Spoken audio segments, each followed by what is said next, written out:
em entomologia pela Universidade de São Paulo e doutor em ecologia química pela Universidade de Southampton, na Inglaterra.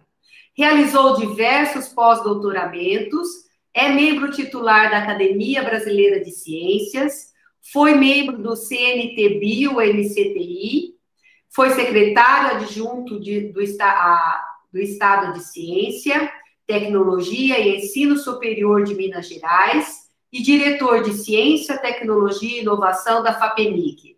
Assumiu a presidência da FAPEMIG em 2015 e também, atualmente, é o presidente do Conselho Nacional das Fundações Estaduais de Amparo à Pesquisa, da CONFAP, né? Em abril de 2020, foi nomeado presidente do CNPq. Eu agradeço muito a participação do professor Evaldo e eu gostaria de já aproveitar e apresentar a professora Marília Oliveira Fonseca Goulart, que é graduada em farmácia pela Universidade Federal de Minas Gerais, fez doutorado pela Universidade em Química pela mesma universidade, diversos pós-doutorados, né? Recebeu medalha de ex-aluno de destaque da FAPEMIG e da FAPEAL. Ela tem vários prêmios, é atualmente professora titular livre, depois você me explica o que é um titular livre. Eu gostaria de ser livre. Pela Universidade Federal de Alagoas, orienta e orientou diversos mestrados ao longo da carreira, né? E tem experiência na área de Química e Biotecnologia. Eu gostaria de destacar a atuação da professora Marília em sociedades científicas, tanto nacionais quanto internacionais na área de Química.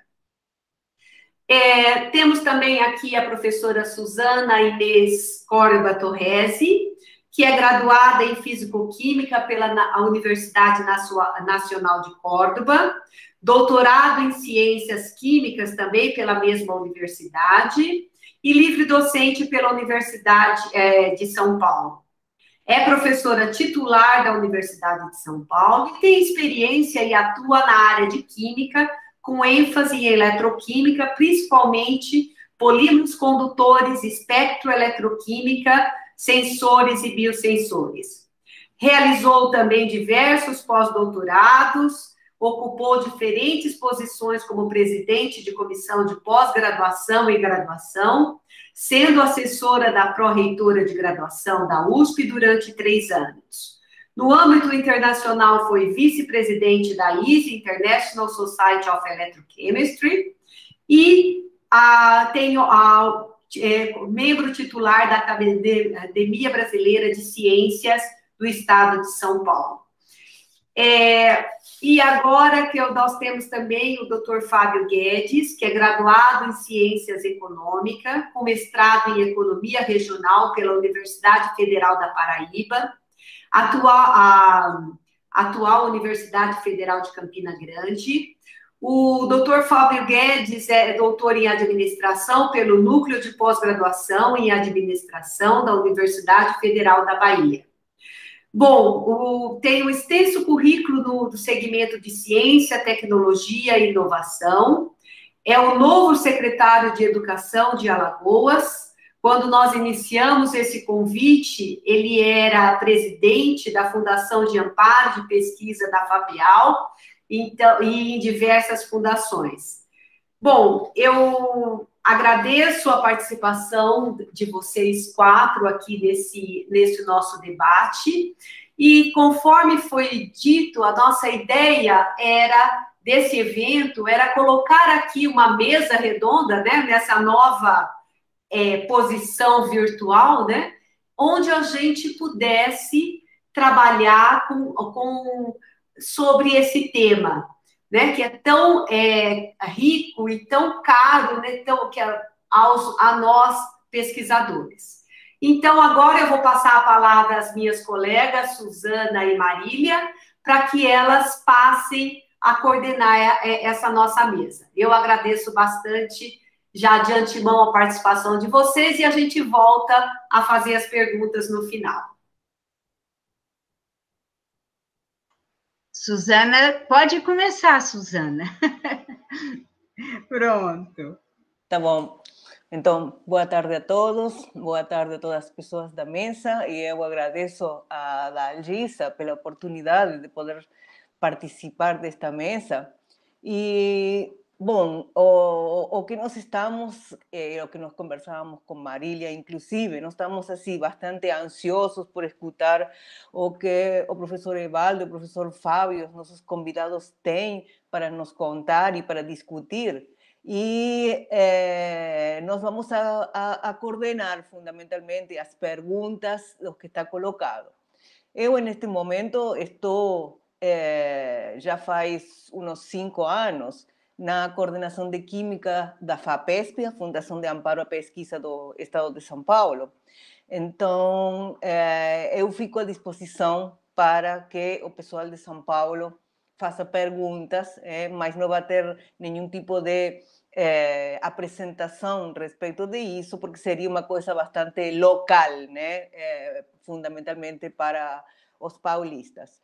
Mas, como tinha falado com Marília, eu fico à disposição para as pessoas que quisessem colocar dúvidas ou respeito dos procedimentos, de respeito do que nós estamos fazendo na FAPESP, das preocupações que temos neste momento com a FAPESP, que todo mundo está sabendo justamente, de aquelas ameaças de corte que está havendo e o que isso significaria para o Estado de São Paulo. Então, novamente, eu agradeço a oportunidade e fico à disposição e esperando ansiosamente pela apresentação e a conversa que vamos a ter com os professores Evaldo e Fábio. Obrigada. Obrigada, Suzana, obrigada a todos aí, a Gisa, William, Érica e todos da comissão organizadora, um momento ímpar para todos nós, né? E esse momento é muito especial, temos aí o professor Evaldo, o professor Fábio, então nós estamos aqui justamente para intermediar as perguntas entre os que estão nos ouvindo, né, pelo YouTube. E o que eu gostaria de falar aqui, de hoje pela manhã, através do boletim até da FAPESP, recebemos o relatório das Nações Unidas com o N Research Roadmap for the COVID-19, que foi Recovery, não sei se vocês viram, mas foi um documento muito interessante e veio bem a calhar para esse momento, onde eles começam, né, falando realmente que ciência é muito mais que um método, uma coleção de disciplinas, mas é também uma série de sistemas interconectados de pessoas, políticas e processos, que vão modelar a ciência, como a ciência vai ser gerada e mobilizada. Então, o que eles querem, todos nós, né, o fortalecimento de uma ciência em um mundo bem interconectado, como usando substantivos bem interessantes, né, que a gente já... Igualdade, equidade, resiliência e sustentabilidade. É um documento muito interessante e comenta para nós justamente isso. Como reagir a essa situação de pandemia? Como reverter esse ano, que é um ano perdido para muitas pessoas, nem todas, né? E como fazer a mobilização da ciência para aquisição, adaptação e aplicação em processos decisivos. Então, é um documento bem interessante, não é? Bem descrito, assim, visualmente, e bem compacto, e justamente isso. Como é que nós vamos recuperar esse ano perdido, sabendo que a chave do sucesso é essa habilidade de responder a crises emergenciais e futuras, não é? Então, nós estamos aí, agradeço muito essa oportunidade, estamos aí para fazer essa intermediação, Sabemos da dificuldade de todos, principalmente do professor Evaldo, né, professor Evaldo? E também o Fábio, que conviveu esse tempo todo, está com um problema muito mais complexo nas mãos, que é a parte de educação. Então, estamos aí prontos para ouvi-los. Não sei se vocês definiram quem falará primeiro, Evaldo ou Fábio? Podemos chamar o professor Evaldo? Obrigada, tá, pessoal? Fábio, você quer falar primeiro? Ele é primeiro. Hein? A fala do Evaldo na programação está em primeiro. Tá bom. Eu recebi o convite. Tá bom. Mas, então, eu quero aqui agradecer muito à Sociedade Brasileira de Eletroquímica e Eletroanalítica pelo convite. É uma honra e um prazer muito grande estar aqui com vocês. Cumprimentar a professora Adalgisa, que é o nome de uma ex-Miss Brasil, famosa, né? E cumprimentar a Suzana também, que está aqui conosco, a Marília.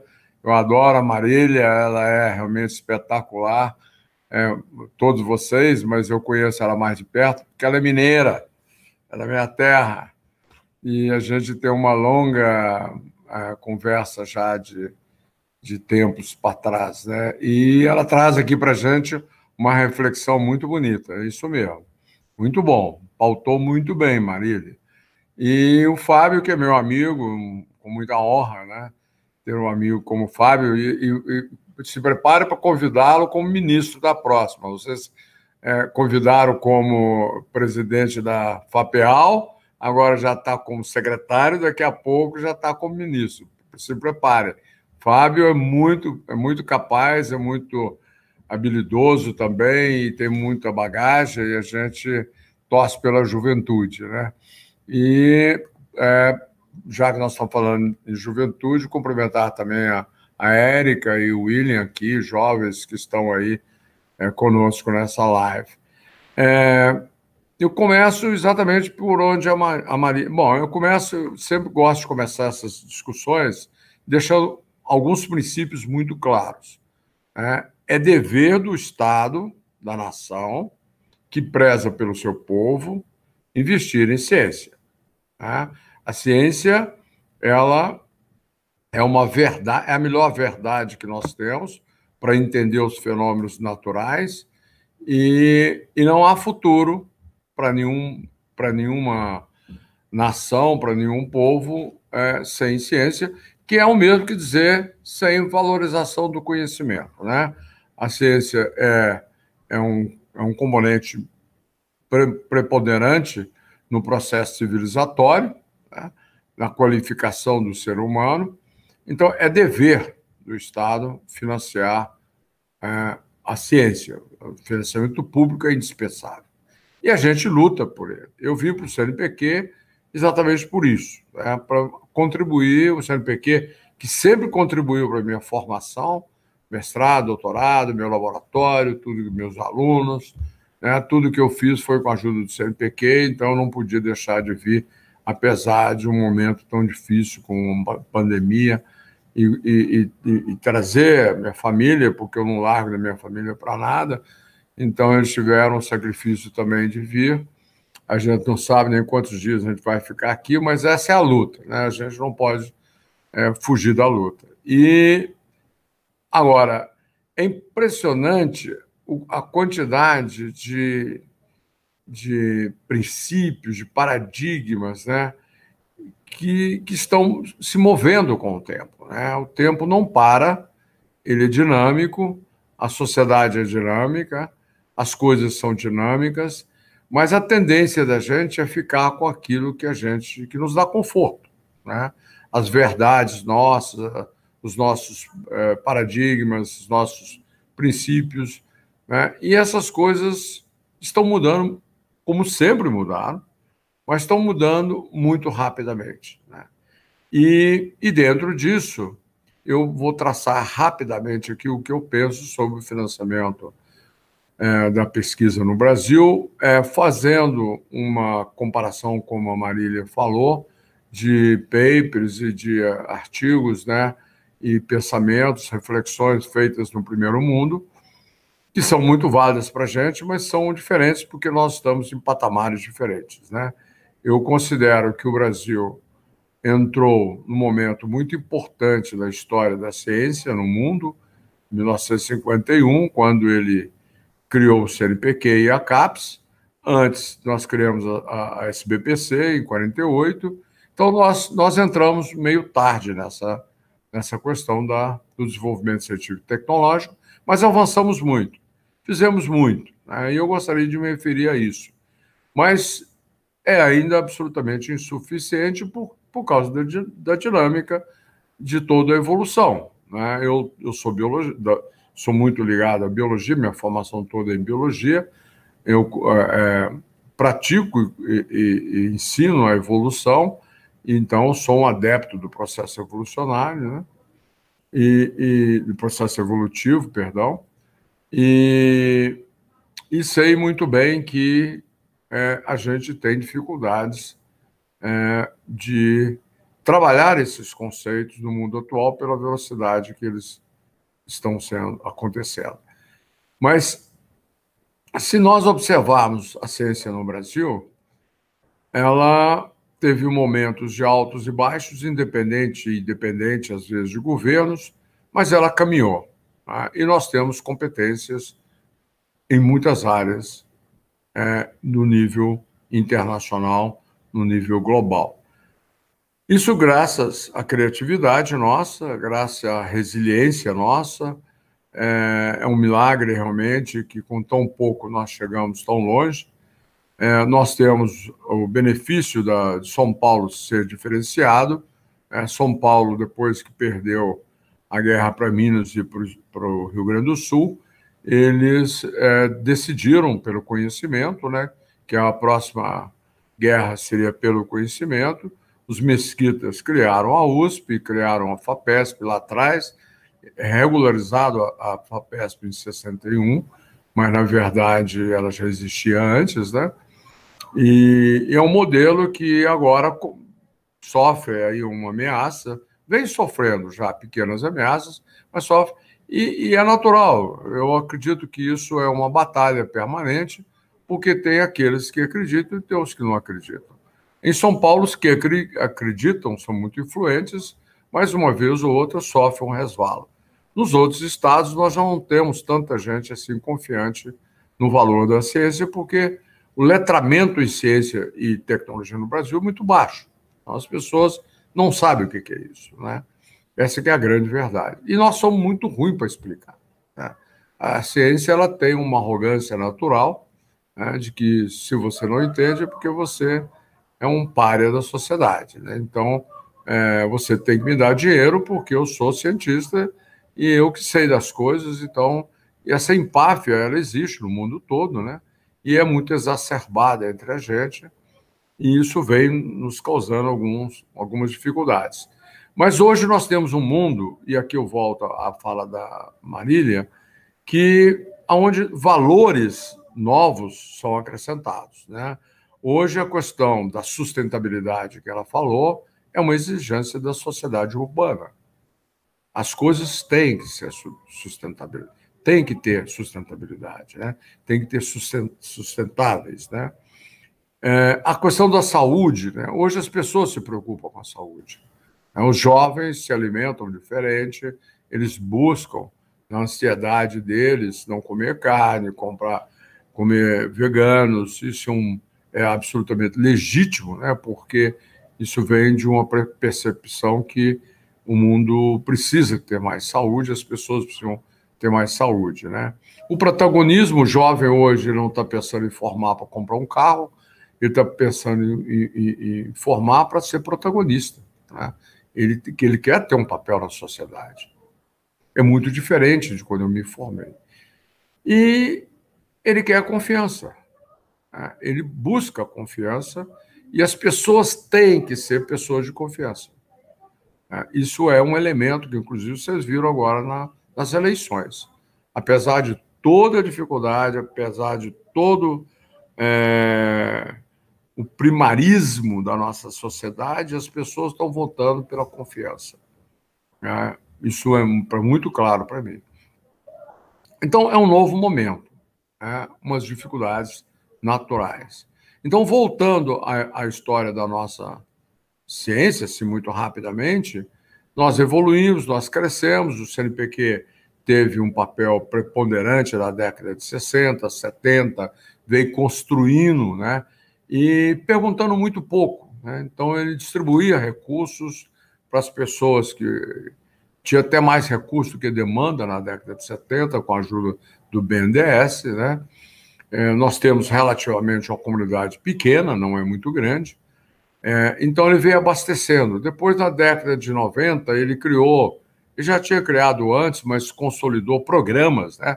PADCT, né? Depois entrou o Milênio, Pronex, Pronem, enfim, ele foi qualificando a nossa comunidade de ciência e tecnologia, pedindo muito pouco, pedindo formação, tem que ser doutor, tem que ter publicação, tem que...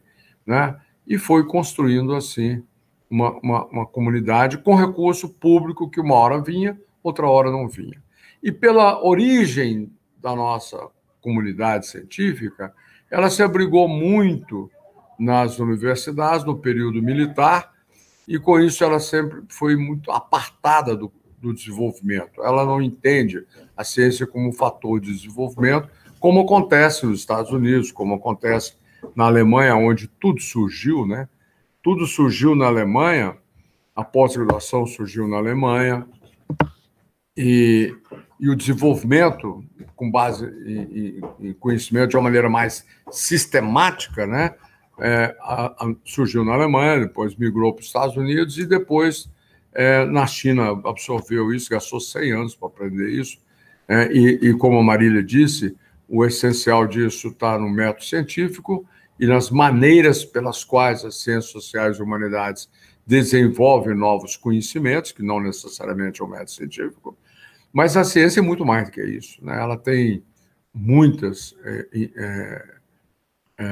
possibilidades e muitas inserções no meio social. Ela está ligada à questão da igualdade, da equidade, como disse ali a Marília do documento.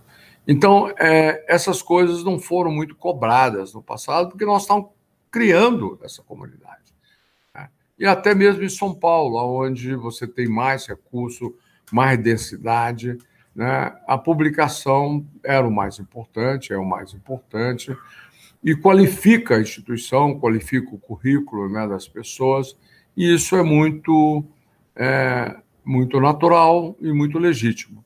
Acontece que chega um determinado momento, e eu acho que nós estamos nesse momento agora, que nós já constituímos um corpo mais qualificado. Nós tivemos na Zika, estamos na Covid, nós desenvolvemos vacina, nós desenvolvemos uma agricultura tropical sustentável no país. O país hoje vive de uma exportação de alimentos para o mundo, graças à ciência, né? E aí você tem aviões da Embraer, através da engenharia do ITA, enfim, você tem todo um desenvolvimento, né, que nós estamos presenciando, fruto da ciência. Mas o mais importante disso é que nós temos que, e nós que somos cientistas, nós temos que ter muita clareza de que não existe verdade absoluta, né? A verdade, a coisa mais bonita da ciência é que a verdade é relativa. Perdão, não é relativa. Ela não é absoluta, ela muda. Ela, na medida que você avança no conhecimento, uma coisa que era ontem assim, hoje não é mais, né? Ela não é fundamentalista, né? E isso tem uma implicação muito grande. Mas nós, cientistas, muitas vezes queremos uma verdade absoluta, né? Então, nós achamos que ontem foi bom e amanhã tem que ser do mesmo jeito. Não vai ser do mesmo jeito. Eu estou dizendo isso porque nós estamos num momento hoje, acredito eu, tenho discutido isso muito aqui dentro do próprio governo. Meu papel aqui Meu papel aqui tem sido muito mais de tentar converter os não convertidos, né? Eu coloquei isso como uma missão na minha vida, de tentar converter. A maior parte das pessoas não são convertidas à ciência, e esse é um papel que a gente tem que fazer. Nós temos uma uma clareza muito grande de que os tempos são outros e agora nós somos cobrados, né, pela nossa presença e o dinheiro que nós recebemos do governo. A cobrança aqui, eu fui da FAPEMIG, o governo de Minas me cobrava muito isso, aqui o governo cobra muito, né? Tudo bem, né? Tudo bem, nós temos uma ciência ajuda, né? Então ajuda. Na vacina, tudo bem. A vacina eu consegui dinheiro, nós estamos investindo no enfrentamento da Covid, há uma clareza muito grande. Mas não sei, depois que nós tivermos a vacina, se nós vamos continuar ainda na mesma facilidade. E o que hoje a gente vê é que o projeto, né, não pode ser mais aquele projeto que a gente apresentava antes, porque aquele estava num contexto que você estava formando uma comunidade, né, uma comunidade próspera, que publica muito, que contribui, e esses papers publicados no Brasil, eles alimentam a construção de uma catedral fora do país, não dentro do país, porque o país não absorve esses papers, né? E agora a gente é cobrado, né? O que nós estamos fazendo com o dinheiro? Então, o mais importante agora não é o projeto per si, é a entrega, né? O que nós estamos entregando pelo dinheiro que nós recebemos? E aí vem a pesquisa que a gente chama de básica ou fundamental e a pesquisa aplicada. Não importa, isso é bobagem. O que importa é o conhecimento. Nós precisamos avançar nessa discussão. É um novo conhecimento ou é um conhecimento aplicado? Porque o conhecimento você aplica. O novo conhecimento, muitas vezes, demora um pouco para você procurar, para você aplicar. Mas os projetos que nós temos que apresentar agora, porque dinheiro tem, gente. Dinheiro tem. Dinheiro internacional, tem muito dinheiro internacional. As empresas têm dinheiro para investir. Agora, precisa ter entrega. A entrega não pode ser um paper. É claro que o paper é importante. É claro, óbvio. Todo mundo tem direito de perseguir um paper, fazer o seu paper. Mas nós temos que ter uma preocupação institucional. Talvez não no pesquisador, mas institucionalmente tem que haver uma transferência, melhor, transferência é um termo,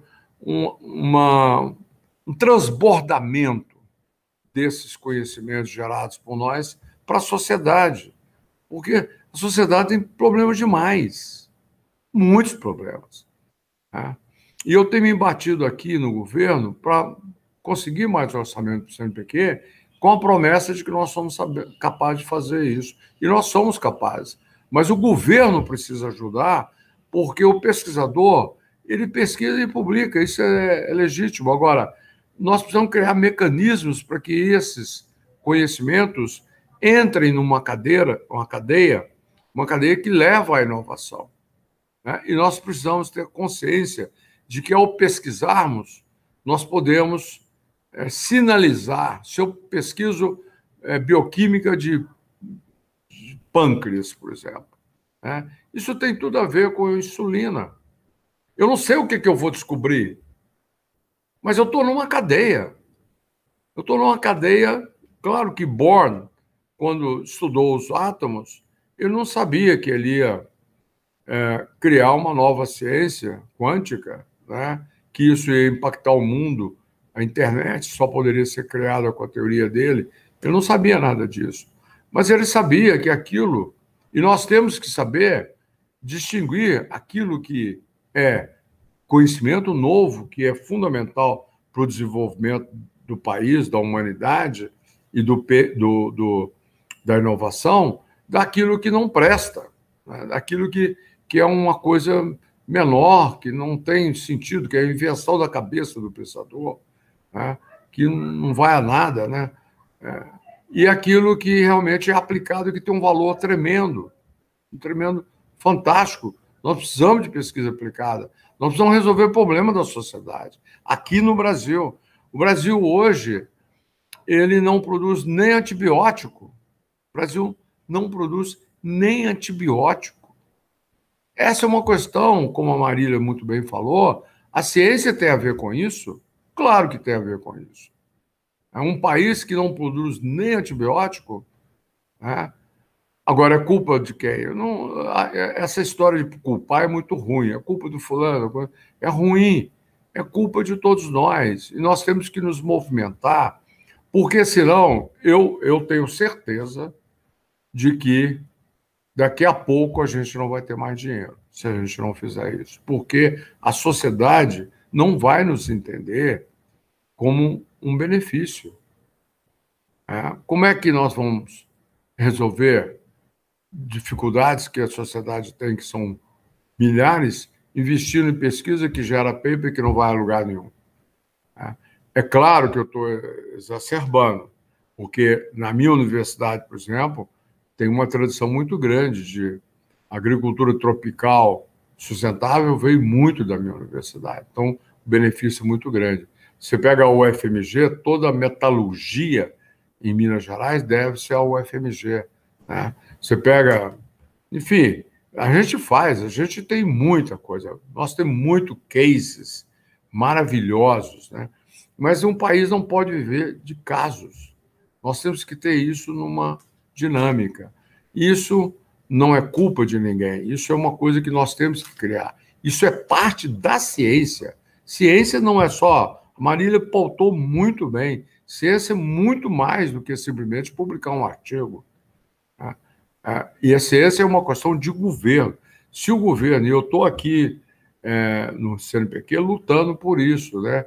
Talvez, às vezes, seja até muita pretensão minha, mas é minha obrigação de realmente lutar para que haja um entendimento de que, se nós não desenvolvermos a ciência na sua completude, se nós não trabalharmos a ciência para que ela seja um fator de evolução da nossa sociedade brasileira, a gente não vai a lugar nenhum. Eu não consigo vislumbrar um país minimamente aceitável sem o desenvolvimento do conhecimento. Claro que, se a gente tivesse mais tempo, nós podíamos falar da interação disso com a educação, porque tem tudo a ver, né? Sem educação, é o que está acontecendo. As pessoas não conseguem ter um letramento em ciência e tecnologia porque não tem educação. A educação nossa é muito ruim, né? E aqui nós estamos com a esperança de que em Alagoas esse caso seja resolvido, que em Alagoas a gente tenha um exemplo, né? Para coitado do Fábio, hein, Fábio? A dificuldade. Mas, gente, a gente tem que acreditar. Eu tenho, para terminar, o meu orientador na Inglaterra, ele gostava muito do Brasil, vinha muito, ele perguntava como é que era a educação e como que a gente fazia, e todas as dificuldades, a gente é muito hábil no Brasil para falar das dificuldades, né? E quando eu terminava, ele olhava para mim, assim, já mais velhinho, e dizia assim: pois é, o seu país é um milagre, né? Quer dizer, com tantas dificuldades, com tantas... Mas vai, né? A gente dá saltos, a gente se envolve, a gente está indo, né? Outro dia eu fui inaugurar, junto com o pessoal da UFMG, no campus da UFMG, no Parque Tecnológico, um edifício construído por uma empresa que tem... A Marília sabe que eu estou falando da UFMG, né, que a gente conhece muito. Tinha lá um prédio construído por uma empresa dentro do campus da UFMG, com os caminhões da empresa indo lá buscando as formulações. Quer dizer, isso é um avanço muito grande. Isso a gente não via. Nem no início desse século a gente via isso, né? Essa interação do conhecimento lá da física, da nanotecnologia, nanotubos de carbono, né, entrando para formar um cimento estruturado em uma empresa, numa parceria público-privada, com pesquisa básica, né, chegando à aplicação. Então, a gente dá passos, a gente tem esperança de que é possível. Mas o financiamento, para terminar, público, a gente tem que estar muito preparado, porque o Estado brasileiro está numa crise financeira muito grave, né? Essa Covid voltando agora, vai ter que voltar os ajustes, os auxílios emergenciais. Isso o Fábio, que é economista, sabe muito bem o quanto que isso pesa nas finanças do Estado, né, do Brasil, e é justo, tem que fazer, é o mínimo que se pode fazer, mas isso tem custo. Eu não vejo o ano que vem como um ano que a gente... Olha, eu estou trabalhando aqui com a possibilidade de duplicar as bolsas do CNPq, brigo por isso, mas se eu conseguir pagar as bolsas do CNPq de hoje, eu vou estar muito feliz, porque o quadro é muito ruim, né? E a gente tem que levar isso em consideração para a gente poder aperfeiçoar. Nessas horas a gente aperfeiçoa. Na hora do bem bom, a gente não aperfeiçoa.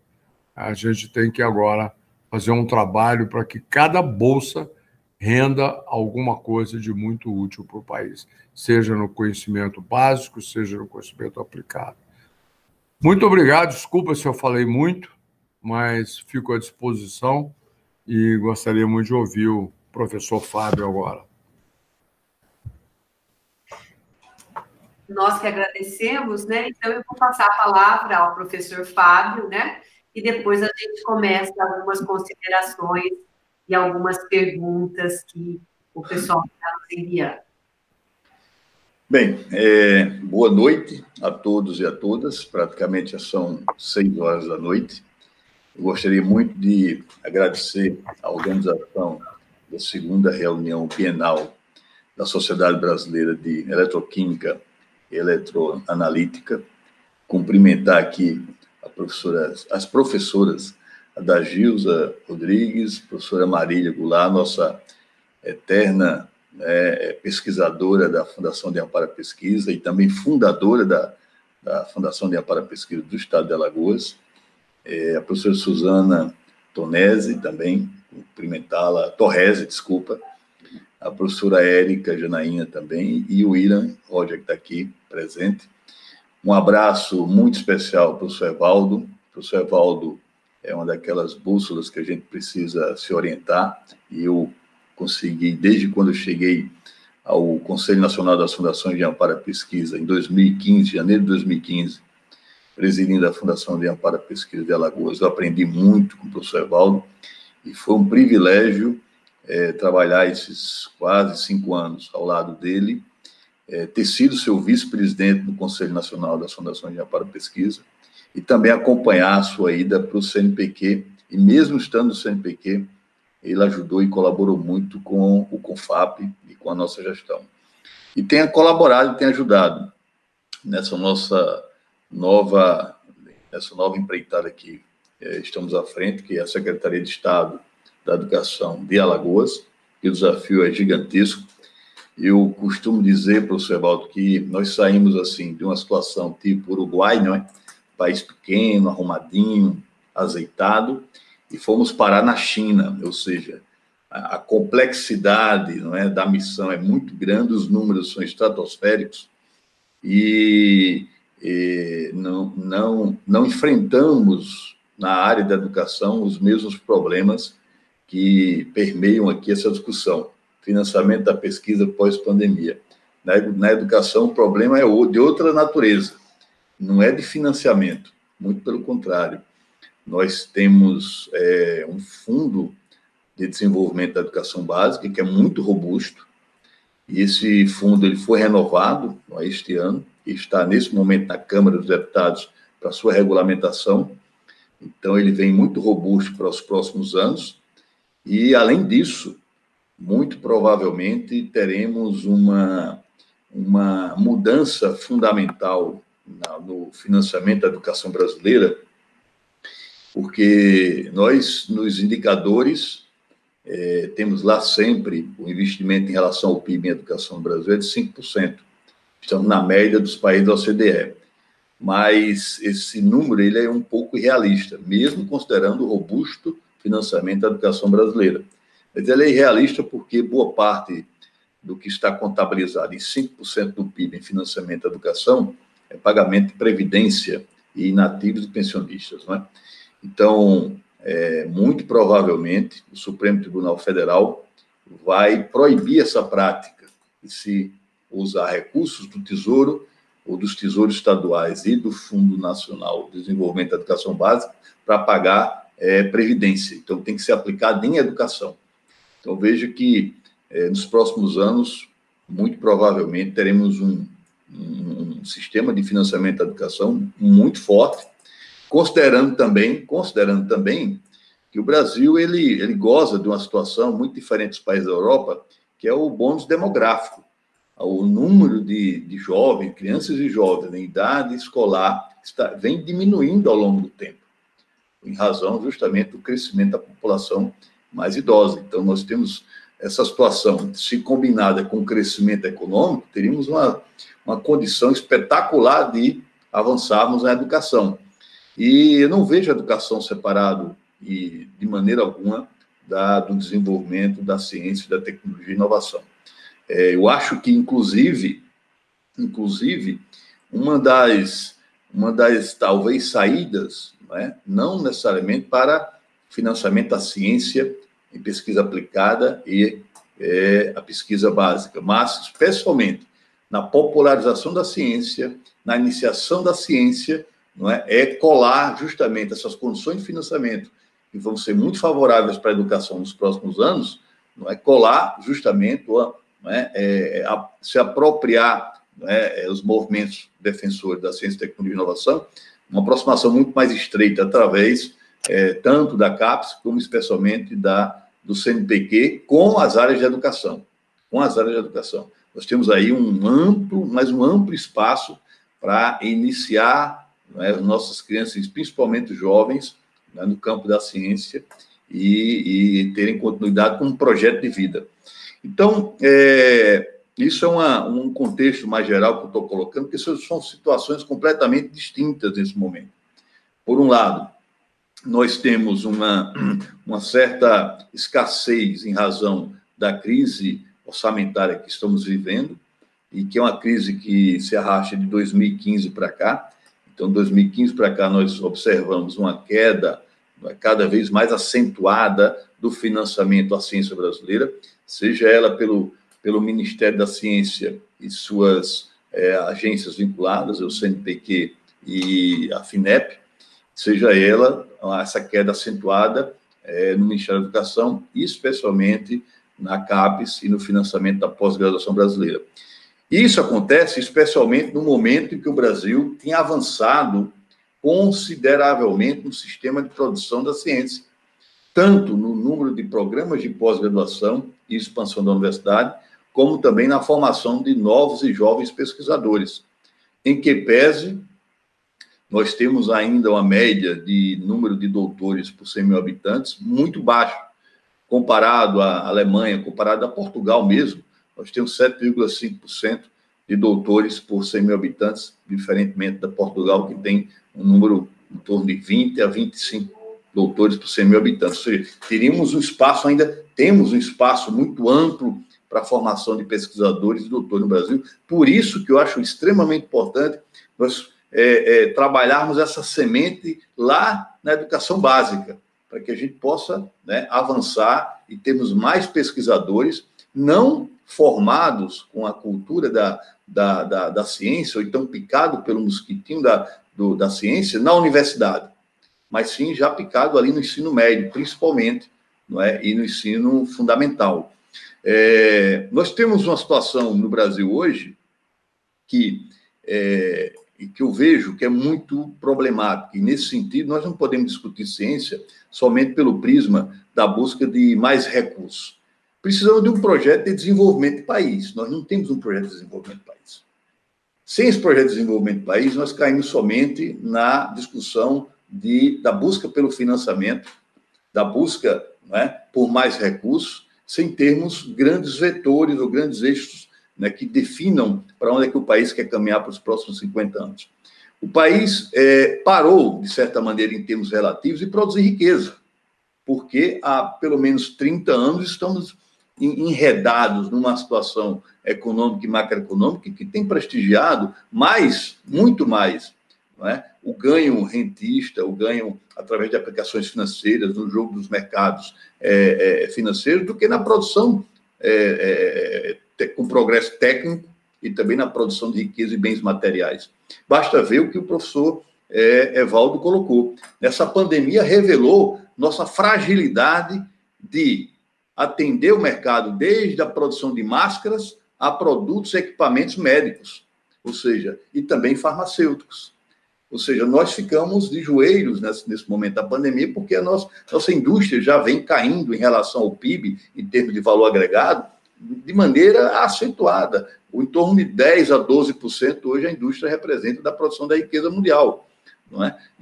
Desculpa, em porcentagem da participação da riqueza do PIB brasileiro, produção de riqueza. Então, nós, de certa maneira, estamos há pelo menos 3 décadas passando por um processo de desindustrialização, que isso afeta diretamente a produção de conhecimento.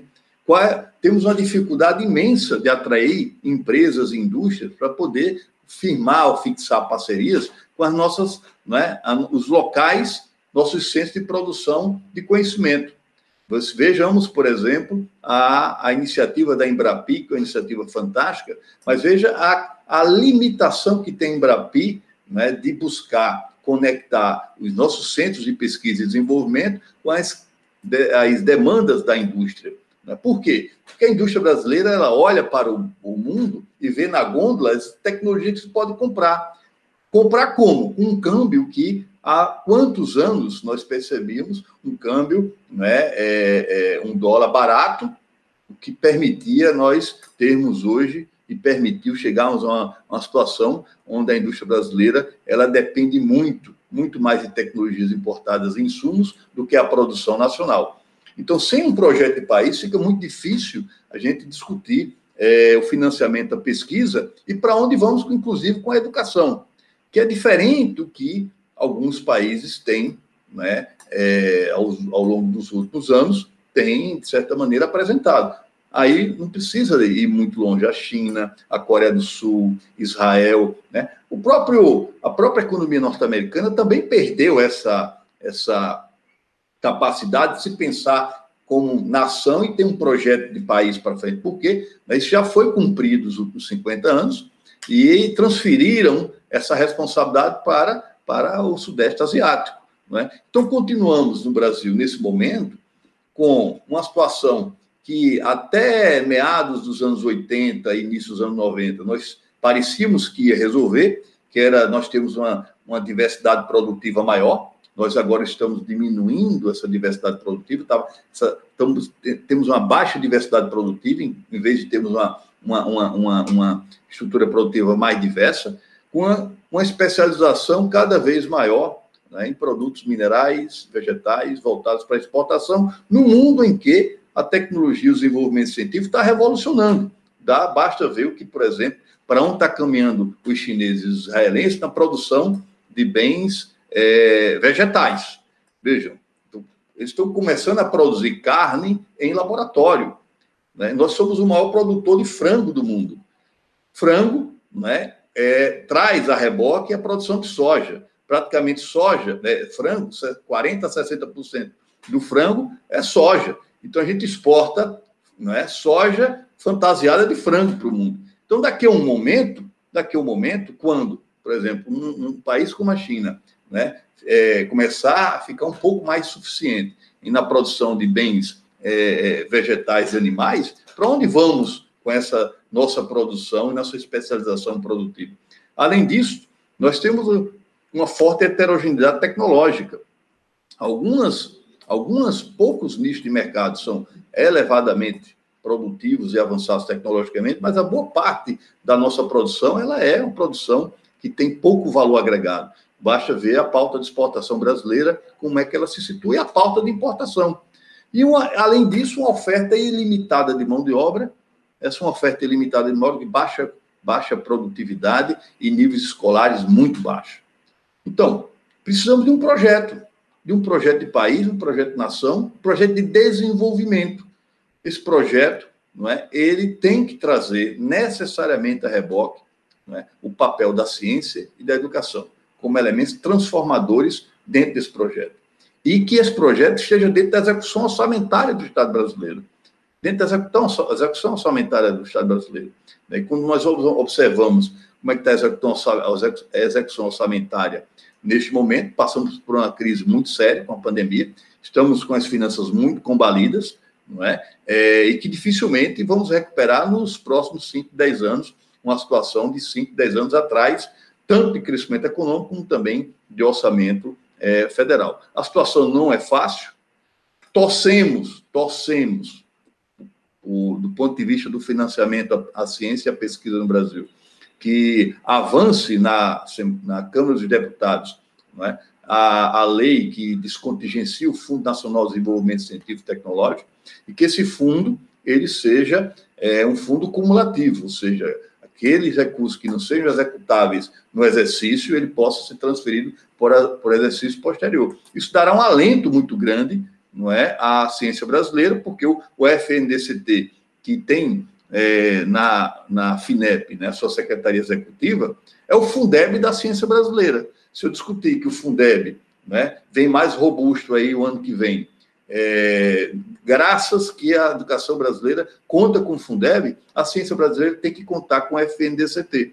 E torcemos para que a Câmara dos Deputados repita o êxito que tivemos no Senado Federal, quando, com a maior expressividade possível de votação, ele foi aprovado o descontingenciamento e a transformação dele no fundo financeiro cumulativo. Acredito que a Câmara dos Deputados não vai reverter aquilo que foi decidido no Senado. E, dificilmente, o presidente da República vetará esse projeto que vem da Câmara com uma expressiva votação. Isso vai dar um alento muito grande para todo o sistema de produção científica e tecnológica brasileiro. Mas não é suficiente.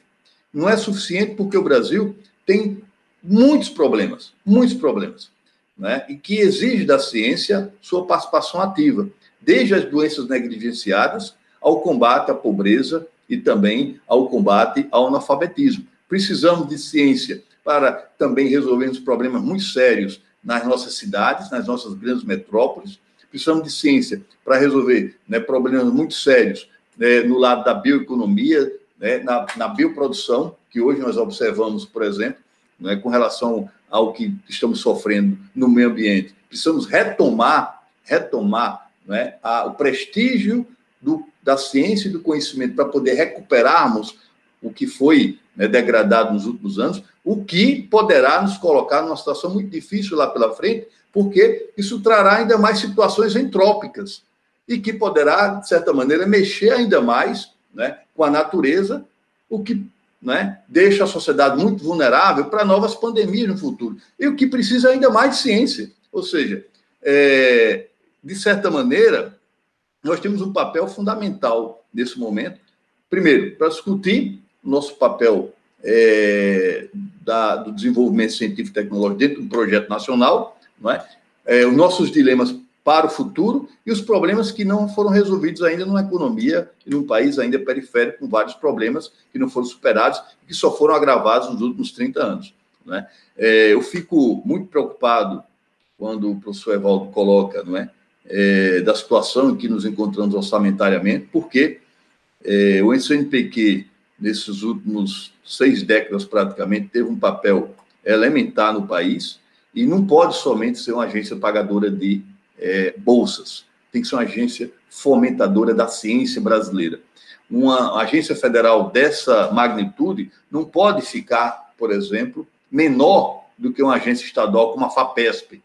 A FAPESP ela tem uma atuação brilhante, e a história provou isso, para São Paulo. A FAPESP, graças a São Paulo, que conta com a FAPESP, e São Paulo é pujante porque tem uma FAPESP também. E uma agência como o CNPq, ela tem essa abrangência federal, ela, no mínimo, deveria ser 3, 4 vezes maior do que a FAPESP hoje é. E, pelo contrário, ela está um pouco menor do que a FAPESP. Precisamos recuperar essas nossas instituições, porque deu trabalho se construir. Deu trabalho construir essas instituições. São patrimônios da sociedade brasileira. Precisamos defendê-las e não recuar com esse projeto. Porque o que foi pensado lá atrás não foi pensado de maneira aleatória, e não é porque foi pensado lá atrás, está arcaico. Muito pelo contrário. São poucos os países no mundo e da América Latina que conta com uma institucionalidade dessa. E do ponto de vista do desenvolvimento econômico, né, se discute muito nos anglo-saxões que as instituições são importantes para o desenvolvimento. E nós temos as instituições. Precisamos valorizá-las, não é? E dar-lhes as condições necessárias para contribuir com o desenvolvimento econômico do país. Era isso que eu teria para colocar, e eu acho que o debate será muito mais rico e com a nossa discussão aqui do que as falas e os monólogos. Muito obrigado. Eu que agradeço a professor Fábio, e eu só queria fazer uma síntese. Eu acho que foi dito aqui que um pouquinho da fala do professor Evaldo e da própria fala sua, dizendo que ciência é coisa de governo, que a gente precisa de um projeto, né? E a gente entende, eu já vou aproveitar e já falar duas questões que vieram agora, no sentido de que a gente entende que um projeto, a academia, tem que, de alguma forma, contribuir diretamente para o desenvolvimento do país ou da sociedade. Pensando nisso, professor Evaldo, existe alguma iniciativa do CNPq para incentivar novos pesquisadores e empreendedores? E também, já pegando o gancho da próxima pergunta, se esse processo de avaliação que a gente tem, que é sempre centrado em produção de paper, em a formação de currículo, mesmo para os jovens pesquisadores, se existe alguma proposta de mudança que incentive, que canalize a isso. Né? Então, eu vou essas duas perguntas. Essa última sua é mais fácil, porque ela está diretamente ligada a nós. A gente vai amadurecendo, né? A questão do paper, da publicação, que é muito legítima, né? É uma aspiração de currículo. Ela é um valor acadêmico. Ela serve para distinguir as pessoas na academia quando elas vão ser candidatas a professor adjunto, professor livre-docente, professor titular. É um valor da academia, mas não é um valor da sociedade como um todo. Né? Ela, um cidadão comum, ele não sabe o que é um paper, ele não tem isso. Né? Ele, máximo que ele vê é que o Brasil, porque publica paper, ele está em 11º, 12º, 13º no ranking mundial, passando inclusive a Holanda. Ele se vangloria disso, mas ele não sente isso. Né? Não é um valor para ele. O valor é para a academia e deve permanecer como tal. A questão é exatamente nós trabalharmos a evolução, não estou dizendo que está errado, a evolução agora é nós temos mecanismos com a ajuda principalmente da pós-graduação, que é onde mais acontece essa publicação, para criar ambientes onde a sociedade, a empresa e a universidade podem namorar, né? Você precisa de ambiente para que as coisas aconteçam. E nós não temos esses ambientes ainda e precisamos criá-los em muitas oportunidades. Como o Fábio disse, tem países aí fora, como Israel, eles têm gôndolas para que o brasileiro vá lá e naquele ambiente lá, de muita exaltação, Israel, tecnologia, ele compra as coisinhas lá, e isso desde 50 anos atrás. Né? O primeiro rádio a pilha que entrou no Brasil foi comprado assim, dessa maneira, né? Trazido para cá e produzido aqui. Então, nós não temos isso, nós não temos vitrines do que nós fazemos para interessar os investidores.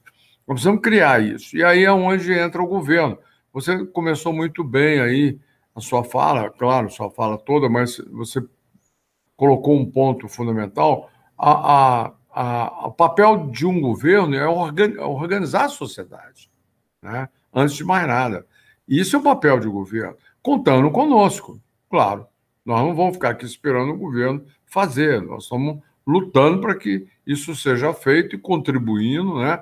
E lembrando que agora saiu a PNI, o Plano Nacional de Inovação, a Estratégia Nacional de Inovação e a Estratégia Nacional de Desenvolvimento. São 3 documentos nessa linha que o Fábio falou, mas que tem uma questão que é muito própria de países como os nossos, né? Fazem as coisas de cima para baixo, quando as coisas deveriam ter nascido de baixo, né? Existe um ditado que eu acho que vale muito para a Janaína e para o William, que eu gosto muito de dar aos mais novos pela experiência. O mundo vivia muito assim de os mais velhos, mais sábios, faziam as coisas para os outros seguirem. Isso acabou, né? A gente tem que fazer as coisas com os outros. O jovem, o mais novo, ele não admite mais. Ele quer uma bússola, né? Ele quer uma orientação, mas ele é protagonista, né? Isso o governo agora, aí quando você fala do que o CNPq tem feito, eu estou infiltrado nesses negócios tudo aí de reunião e sempre martelando, né? Nesse sentido de que é preciso construir com a comunidade e não para a comunidade. Não funciona, né? Por melhor que seja, não funciona. E aí, na questão dos papers, especificamente, eu estou trabalhando aqui, isso custa muito porque a comunidade reage, né, com muita desconfiança. Nós estamos num país onde não há confiança em nada, o momento é um momento muito bicudo, né, e de muita dificuldade, porque qualquer coisa que você faz já tem um gritando com razão ou sem razão, né? Mas nós estamos lutando aqui para que o paper, isso nós já fizemos na FAPEMIG. Na FAPEMIG a gente não conta mais paper. A gente lê 1 ou 2 papers, né, apontado pelo... Porque o que importa num projeto de pesquisa? O que importa? O que eu quero implantar aqui no CNPq, se Deus quiser? E estou divulgando isso o máximo. Não é meu isso, eu não tenho nenhuma patente minha nisso. É coisa que a gente escuta e vai... Na Academia Brasileira de Ciência, eu falo muito isso. O que importa num projeto de pesquisa? Hoje, agora, não pensa no passado, não. O passado passou. Lá foi de outro jeito. Foi bom lá? Foi. Mas hoje, o que importa? É a entrega. O que você vai entregar? Quanto você está pedindo? 60 mil, 1 milhão. O que você vai entregar? Hoje, a gente tem que começar a analisar um um projeto, por aí. Qual que é a entrega? Agora, depois da entrega, o que vem? A capacidade da Marília fazer aquilo que ela está propondo. Ela tem capacidade? Qual a formação dela? Cadê o currículo dela? O que ela está publicando? O que ela está lendo? Eu quero saber. Ela tem uma rede? Ah, bom, ela tem uma rede, olha, isso dá uma amplitude, né? Ela está trabalhando aqui um aspecto da eletroquímica, tal, eletroanalítica, isso vai ter uma função na empresa lá e tal. Ela está trabalhando também com o avanço da tecnologia naquela empresa, ela chamou alguém das ciências sociais, das humanidades. Ah, tem completude, a entrega é mais completa, não é um pontinho aqui, não. Então, isso a gente tem que começar a valorizar, porque um pesquisador hoje pode muito pouco, gente. Ele pode muito pouco. O que foi fácil já está feito. O que nós temos que fazer agora são coisas muito mais complexas. Eu preciso das exatas da humanidade, das sociais, eu preciso da biologia, eu preciso de muitas capabilities, né? Eu preciso de gente que tem habilidades em várias áreas para me entregar um negócio que é importante para a sociedade. Eu posso publicar 3, 4 papers, maravilha, né? Sua mãe vai ficar muito feliz, você põe no seu currículo, vai passar no concurso, maravilha. Mas o que a sociedade lucrou com isso? Eu quero saber, porque o dinheiro é público. Se você não quer dar satisfação, fala isso muito aqui no CNPq. Você não quer dar satisfação no seu paper, não? Vende seu apartamento e vai fazer a pesquisa que você quiser, ninguém vai te perguntar. Agora, se o dinheiro é público, pelo amor de Deus, eu estou na campanha aí, para que o deputado lá use o dinheiro público decentemente. Eu não vou exigir isso aqui também, porque só que o deputado que tem que dar satisfação de onde ele pôs o dinheiro. Não, a coisa tem que... A Marília tomou um ponto ali que me preocupa muito, o Fábio também tem essa pegada aí, da questão da desigualdade social.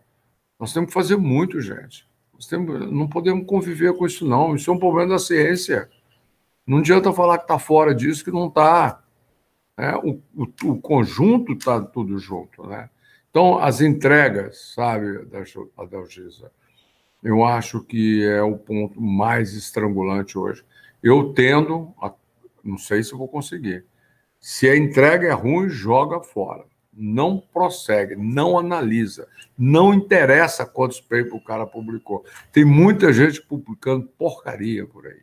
Tem muita gente dividindo artigos em 2, 3, 4 para dar número. A turma aprendeu a fazer isso. É entrega. Olhou a entrega, não presta, está fora. Eu espero fazer isso aqui funcionar. Tem que ter calma, não pode ser de uma vez, não. Posso fazer uma pergunta? Justamente o que eu tinha notado estava relacionado aqui anotando algumas palavras, eu tinha notado justamente a palavra paper, porque o professor Evaldo tinha falado bastante e eu tinha colocado inclusive paper quo vadis, no sentido de que, pelo que pela fala, o senhor dá a visão como que o pesquisador brasileiro aprendeu a escrever papers, sabe escrever papers e sabemos produzir papers. Eu tenho as minhas dúvidas respeito de isso, porque mas não vamos entrar nesse quesito. Mas está justamente na questão lá da entrega. Mas, por outro lado, na sua primeira fala, você falou o Estado está quebrado, não tem dinheiro, mas onde tem dinheiro? Tem dinheiro nas empresas, tem muito dinheiro, concordo totalmente, tanto nacionais como internacionais. Tem dinheiro em órgãos internacionais, é verdade também. Agora, nós deveríamos saber procurar esse dinheiro. É muito difícil de que esse dinheiro, um pesquisador vá a conseguir esse dinheiro. Ou aí é que entram a questão das redes, sim? E aí é que vai a minha pergunta, por exemplo, relacionado ao CNPq. Vamos a pegar, sei lá, por exemplo, um tema que está muito quente neste momento e que está relacionado, por exemplo, a eletroquímica, que é a sociedade na qual estamos. Que vamos a pegar, por exemplo, a parte de energia. ¿Sí? Tem muito dinheiro na energia. Muito, muito dinheiro. Muito. Internacional, das empresas, nem falar. ¿Sí? Se uno pega aqueles cientistas que são os principais assessores, e quando eu digo assessores, são aqueles que estão recebendo a maior quantidade de dinheiro de essas grandes empresas que estão interessados na parte de energia, são também aqueles cientistas que estão publicando aqueles papers nas principais revistas de energia e que todo mundo vai olhar. Agora, se você vai ver, praticamente todos eles trabalham juntos, sim? E não necessariamente são de um país só, tem de diferentes países, tem da Europa nem falar, é todo em rede. Agora eles também estão olhando para a China, porque a China tem colocado também muito dinheiro. Mas por que colocou dinheiro? Porque a China quer entrar naquela rede, sim? Aí poderia, e isso é o que tem de interessante, é de que numa dessa, alguma parte dessa coisa que tem que ser entregada, vai ser entregada pela parte da China, sim? Então, como que o CNPq poderia chegar a ver essa questão de organizar em uma determinada temática já que conhece esses papers e pode chegar a julgar, não simplesmente na questão de números, sino quais que são efetivamente valiosos, quais que são aquelas que as pessoas estão lendo, aquelas que as pessoas estão falando é importante, para apresentar e tentar de entrar como Brasil, não como pesquisador fulano de tal, sino como Brasil dentro dessas redes, ¿sí? Então, essa é uma das perguntas, e isso também está relacionado a aquela pergunta ou aquela frase que eu também anotei aqui, que colocou a Marília primeiro, que é como recuperamos 2020. Bom, eu acho que recuperar nós não vamos recuperar, mas sim o que vai acontecer é de que as agências, inclusive, como vamos a nos sobrepor a 2020? Como vai ser 2021, 2022? Porque eu acho fantástico. O CNPq continua pagando as bolsas e tudo demais, mas todo mundo sabe de que o trabalho de 2020, o que nós vamos a poder entregar de 2020, o 2021, sobretudo, vai ser muito menor do que nós poderíamos ter prometido, ¿sí? Então, como que vai ser essa questão? ¿Sí? Porque nós também entendemos de que o dinheiro, eu pelo menos entendo perfeitamente que o dinheiro não é na árvore, né? Então, essas são as... Essa última pergunta sua, ela está ligada, essa última pergunta, não, essa última colocação, ela está ligada exatamente às incertezas que nós temos hoje, né? Não tem como programar, não tem como... A gente está levando dentro do que pode e vamos ter os frutos possíveis, né? Principalmente na saúde, que nós estamos investindo mais, o CNPq tem investido mais na saúde, né? E é isso, não tem assim uma expectativa, porque no mundo da incerteza é muito difícil você criar expectativas, porque você pode cair muito facilmente delas, né? E é muito ruim a gente ter expectativa malogradas, né? Então, eu não tenho, o CNPq também não tem. Nós estamos remando para ver o que nós vamos conseguir. E tem um amigo meu até que disse que, será que numa discussão dessa, exatamente dessa, ele falou assim, mas espera aí, vamos ver se a gente consegue dar uma olhadinha para ver como é que vai ser 21, porque de repente a gente nem vai para lá, viu? Vamos ver o trailer. Não, ele falou assim, vamos ver o trailer. Será que a gente consegue o trailer de 2021? Porque dependendo do trailer, a gente nem vai para lá, viu? Mas a outra questão que você falou das redes é exatamente o que o nosso plano... Eu estou aqui há pouco mais de 6 meses, né? 6 para 7. E nessa pandemia, com todo mundo remoto, né? Tá muito difícil as coisas, mas o nosso plano é exatamente esse, isso já está planilhado com o ministro, né? O papel do CNPq, verdadeiramente, nos próximos anos, é ser um hub de criação dessas redes para competir em editais internacionais, que nós já estamos fazendo, mas competir com muita robustez. Nós temos áreas como essa da energia, que nós temos toda a condição. O que nós precisamos é amalgamar as pessoas, os projetos, e é exatamente porque o CNPq não necessariamente ele precisa ser uma agência apenas de dinheiro. Ele pode e deve ser uma agência de articulação, de funcionar como um hub. Eu trouxe para cá a Maria Zaira exatamente pela capacidade que ela tem de dialogar com as redes internacionais, nesse sentido de nos colocarmos lá. Agora, eu recebi um CNPq, isso não é desculpa, não é nenhuma crítica a ninguém, mas eu não tenho dinheiro nenhum para fazer fomento, né? Eu tenho dinheiro que o governo tem agido desde antes e agora, agido da seguinte maneira: salário é bolsa, bolsa é salário, não corta, né? Então, hoje nós temos um BI 300, devemos ter isso no ano que vem, estamos trabalhando para isso, para pagar a bolsa. Teve um presidente aqui anterior que tinha também esse mesmo um BI 300, ele, na verdade, ele tinha um BI 500, que tem diminuído, né? E ele pegou um pedaço e disse, não, isso aqui eu vou fazer fomento, eu vou fomentar aqui pesquisa e não só com bolsa. A Secretaria de Orçamento e Finanças do governo, na época, não foi nem atual governo, foi lá e catou aquilo. E disse, não, tecnologia a gente compra lá fora. A gente não precisa. Né? O que nós precisamos é dar bolsa para esses meninos, porque é salário para eles.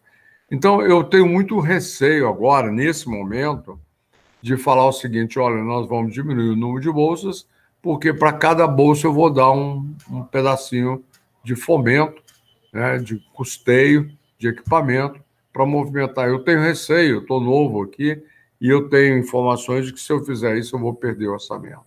Então, a situação é muito caótica. Eu espero que o ano que vem, agora nós estamos terminando, eu vou cavar, eu tenho muitas maneiras de cavar oportunidades para conversar com essa gente, para mudar esse curso. Exatamente no que você está... E espero que o ano que vem o CNPq pare de receber projetos, demandas de indivíduos, e, inclusive, a gente consiga transformar o chamado diretório de grupo de pesquisa para diretório de redes de pesquisa. Esse é o avanço que a gente tem que fazer, entendeu? A gente tem que conectar as pessoas, e se elas não quiserem conectar-se, elas vão ter que fazer isso na marra, porque é exatamente o que você falou. Nós temos muita condição de concorrer, mas com projetos completos. Não é simplesmente um pedacinho da eletroquímica que vai fazer uma diferença para quem tem dinheiro. Quem tem dinheiro está pensando em solução, está pensando em aumentar o capital dele, não simplesmente empatar capital. E o jeito de fazer isso é romper com essa coisa que é muito natural que tenhamos chegado até esse ponto. Mas agora é o momento das redes, em que... E quando a gente fala em redes, eu sei o que é isso, que eu já criei redes, é difícil para burro. Né? Não é fácil, porque as redes hoje elas são planas, elas não têm hierarquia e elas têm gestão. Você tem que ter um comitê gestor muito forte e que com uma consciência muito grande do espírito da rede. Porque, e ainda mais o brasileiro é muito típico isso. Eu vejo isso muito claro no Brasil. Quando você anda por aí, principalmente a Alemanha e a Inglaterra, que eu mais frequento, o cara tem o espírito que ele entra numa rede para ele colocar o conhecimento dele e tirar conhecimento da rede. O brasileiro, quando entra na rede, é para tirar só, ele não quer pôr nada. Ele não quer pôr. Mas aí também está relacionado a outra frase que você falou, que também eu tenho anotado aí, que foi uma das primeiras que você falou, que é sair da zona do conforto. Então, se nós estamos falando em redes, necessariamente as pessoas e nós, pesquisadores, temos que pensar em sair da zona do conforto. E aí, necessariamente, se eu entro numa determinada rede, não significa que eu vou continuar fazendo aquela coisa que eu sempre fiz e que me dá lindos papers. Mas de fato... Então, aí não existe aquela... Porque, tudo bem, as pessoas formam, mas aí está a questão da cobrança nessa questão. Porque muitas dessas redes, como você disse, já existem, sim? Especialmente a nível nacional. Então, na questão da cobrança é que existem aquelas redes, mas não existe um problema. Existem N problemas, cada um tem o seu problema. E é o problema que tem de faz 10 anos, 15 anos, 20 anos. Toda a vida trabalhando nesse pequeno probleminha. Mas não existe um problema que tem que ser solucionado e que de isso que eu tenho que entregar o produto, digamos. Isso é um aprendizado, né, professora? E isso é evolução. Eu acho que a gente nunca conseguiria falar, a gente nunca poderia ter essa discussão que nós dois estamos tendo aqui com os nossos colegas lá em 1990, 95, certo? É uma evolução. Não. Isso hoje nós temos que falar porque a cobrança. O grande problema, a grande diferença que nós temos dos países desenvolvidos é que nós não cobramos, e eles cobram. E quando você não cobra, aí que vem o problema do Tribunal de Justiça, perdão, TCU, AGU, que eles ficam no meio do caminho, porque eles pegam na forma e no detalhe do meio do caminho, porque eles não sabem que isso gera um produto. Agora, o marco legal, que está sendo destruído pela CGU, né, o marco legal é muito claro. Se você entregou o que você prometeu, a gente só vai olhar suas contas se houver denúncia. Mas o pessoal não aceita isso. Nós temos uma baixa cultura, né, uma cultura muito incipiente de cobrança. A gente cobra os meios. Olha, eu vi na minha vida uma coisa que me chegou. Eu percorri um caminho. A primeira vez que eu vi um colega meu rejeitando um projeto de pesquisa num CA do CNPq, porque o indivíduo disse que ia usar 50 ml, e ele achava que tinha que usar 100. E por conta daquilo ele negou o projeto. Eu tive uma discussão histórica com esse cara e ficamos até meio inimigo, porque era um projeto, o sujeito ainda vai testar ainda, ele vai fazer ainda, e ele vai chegar à conclusão que não é aquilo mais adiante. Eu dizia para ele, você não gosta desse cara, porque não é possível você negar um projeto, você está buscando uma desculpa para isso. Então, vamos ver o projeto, vamos ver o que o cara vai entregar. Se ele não entregar, a gente pune ele. Se ele errou, ele vai pagar o preço. Ele não vai ter mais dinheiro nosso. Mas, pelo amor de Deus, nós não podemos fazer isso com as pessoas, né? Então, essa cobrança, você vai no meio, né? Corta no meio, quando você não avalia. Né? Deixa avaliar e aí você passa a ter uma cultura. Né? Então, você falou, agora eu acho que nós estamos nesse caminho. Eu acho que daqui para frente vai ser assim, porque o que vai importar é a entrega. Então, nós temos que apurar a entrega. E o TCU está cobrando muito isso. O TCU, diferentemente da CGU e da AGU, o TCU tem sido um grande parceiro. Né? Ele tem forçado bem a barra, tem uma equipe muito boa, que tem trabalhado muito a questão de ciência, tecnologia e inovação. Eu acredito muito que a gente vai conseguir. Sexta-feira agora eu tenho uma audiência com eles, nesse sentido da inovação, o que eles estão fazendo, para dar os parabéns, que eles estão fazendo um trabalho muito bem feito.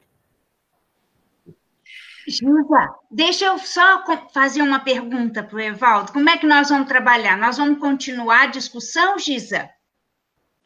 Infelizmente, nós vamos ter que parar. Então, você faz a tua pergunta. Eu acho que esse bate-papo aqui com o professor Evaldo e o professor Fábio, ele poderia ir porque é extremamente produtivo e extremamente salutar a gente ver essa discussão, né? Mas, então, faça a tua pergunta e aí eu vou fazer... Eu tenho uma série de perguntas aqui envolvendo muito a posição, onde colocar o jovem pesquisador, onde colocar esse jovem que foi formado, né, na academia, como fazer a indústria absorver esse jovem. Mas eu acho que a gente falaria aqui, professor Evaldo e Fábio, um bom tempo, mas infelizmente nós vamos ter que cortar. Então, Marília, inclusive, antes que a Marília fala, desculpa, Marília, só lembrar esse aspecto importante que o Fábio levantou aqui, da popularização da ciência, né?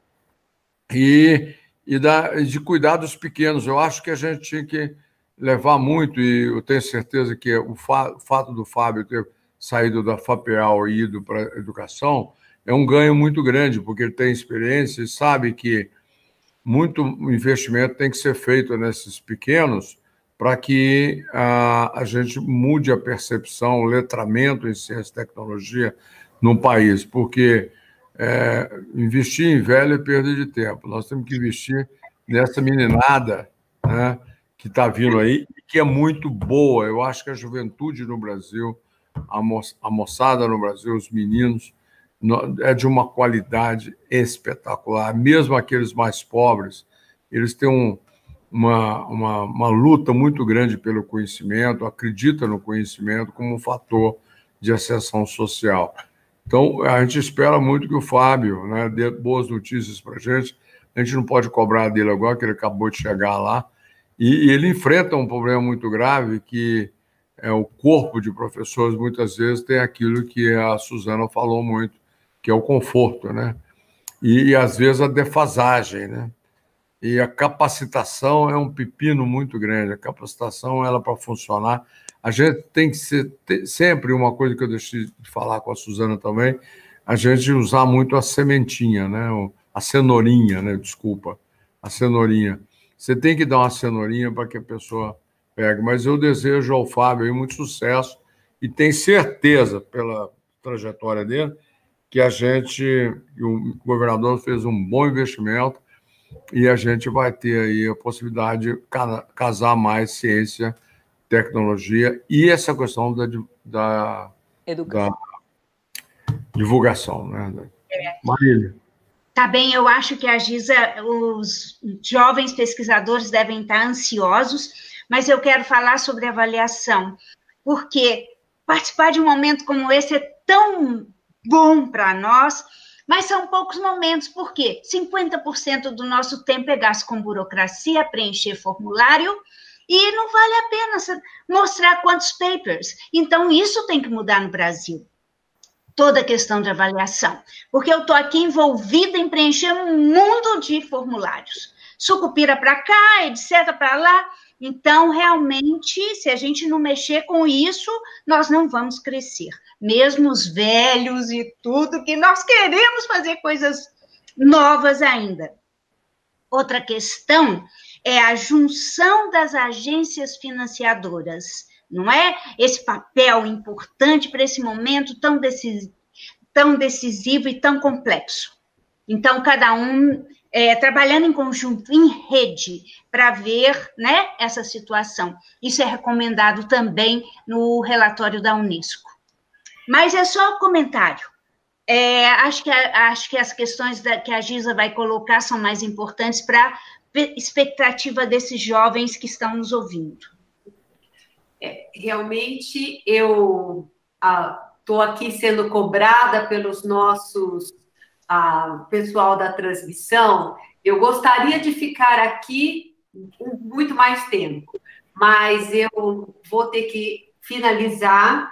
Mas eu gostaria de dizer que grande parte das questões que nós temos é como colocar o jovem. E eu gostaria de deixar para o professor Fábio o seguinte comentário: como fazer o estudante jovem do ensino médio gostar de ciência e de tecnologia ou despertar para ciência e tecnologia. Então, vendo o senhor aí nessa posição, realmente é extremamente interessante, né? Então, eu gostaria que o senhor falasse rapidinho, e aí a gente vai, infelizmente, ter que finalizar a nossa live de hoje, né? A nossa mesa redonda. Eu ainda não me acostumei com lives. Tá bom. Obrigado, professora, pela oportunidade dessa fala. Primeira coisa que a gente precisa, talvez, eu não estou pensando de maneira sistemática, mas eu participei aqui enquanto professor da universidade e também como presidente da FAPEAL de algumas feiras de ciências da rede pública estadual. São momentos fantásticos. Precisamos realmente fomentar e apoiar cada vez mais essas feiras, premiar os estudantes. O CNPq tem um programa para isso. Nós aqui premiamos alguns estudantes com bolsas, né? Ou seja, fomentar a atividade científica, especialmente nas escolas de tempo integral. A primeira, acho que é uma coisa que a gente pode trabalhar num programa muito mais amplo. E segundo, colocar nas escolas de ensino médio o cientista que está lá dentro da universidade. Precisamos fazer com que nós, né, possamos ir mais à escola. e não o contrário. Né? Precisam descer do Planalto e para a planície. Não é? Levar os cientistas para conversar um pouco com a juventude. Não é? Na própria escola onde eles estão. Mostrar um pouco qual é a vida dele. Como é que foi que ele chegou ali onde ele chegou. Qual é a experiência de vida dele. Os jovens, eles seguem muitos exemplos. Não é? Então, precisando de mais exemplos dentro da escola. Levando nossos cientistas para dentro da escola. Eu, infelizmente, vou ter que finalizar agradecendo ao professor Evaldo, ao professor Fábio. Eu sei que a agenda é extremamente cheia, né? E tem encontrado um tempo de falar com a gente. Então, eu só gostaria de dizer que o nosso número de pessoas assistindo no YouTube não abaixou. Eles continuam o mesmo. Então, eu agradeço muito, né? Isso pela importância que a gente tem. Eu acho que nós aprendemos, entendemos, é muito bom ver pessoas como os senhores na posição que estão, porque a gente pode dialogar com colegas cientistas e que entende muito bem essa vida acadêmica e vida de produção. Eu acho que a fala foi muito esclarecedora, né? No sentido de colocar o jovem, entregar um produto, né? Eu acho que talvez essa é a principal dificuldade de sair do lugar comum, tá? E eu só queria finalizar falando uma coisa para o professor Evaldo, que apesar de estar infelizmente não tivemos tempo de falar com a FAPESP e com a Suzana, vamos marcar outro dia. Mas com relação, apesar de estar no estado de São Paulo, ter minha formação no estado de São Paulo, a minha primeira bolsa foi do CNPq, de iniciação. Então, eu posso dizer que eu sou pesquisadora por causa do CNPq. Isso é muito importante para mim. Muito bom, muito bacana. Parabéns. Eu queria terminar, viu, Luísa, bem rapidinho, porque tudo isso, toda essa construção que o CNPq quer, depende do aluno, porque nós temos tantas atividades que nós não conseguimos mais nem ir para a escola do ensino médio. Então, sem as bolsas, nós não temos mais ciência no Brasil. Então, eu queria terminar com isso. Tá bom. Suzana, quer dizer um até logo? Não, eu novamente agradecer, e foi muito, muito esclarecedor, muito bom falar com o Evaldo, falar com o Fábio, escutar fundamentalmente as falas deles, e que eu entendo perfeitamente de que devem estar trabalhando muito e tentando de levar para frente um momento bem difícil para todos. Obrigado. Tá? Então, eu agradeço novamente a participação de todos, né? E quem sabe a gente vai... foi extremamente esclarecedor, né? E muito construtivo, né? Esse nosso bate-papo. Então, muito obrigado, em nome da Sociedade Brasileira de Eletroquímica e Eletroanalítica.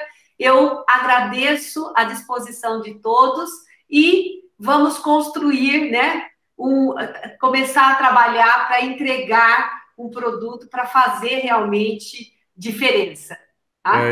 A eletroquímica e a eletroanalítica tem por que fazer isso, né? Relativamente está no DNA, né? E a gente deseja muito sucesso para vocês. O Brasil precisa muito dessas duas áreas de conhecimento, né? E sucesso para vocês. E um abraço a todos, cada um. E ao Fábio, em particular, porque o Fábio e a Marília eu tenho que tratar muito bem, porque eu gosto muito de ir a Alagoas. Agradeço. Então, tá bom. Estamos aqui na espera, viu? Tá bom. Logo, logo. Então, tá bom. Obrigada. Nós que agradecemos.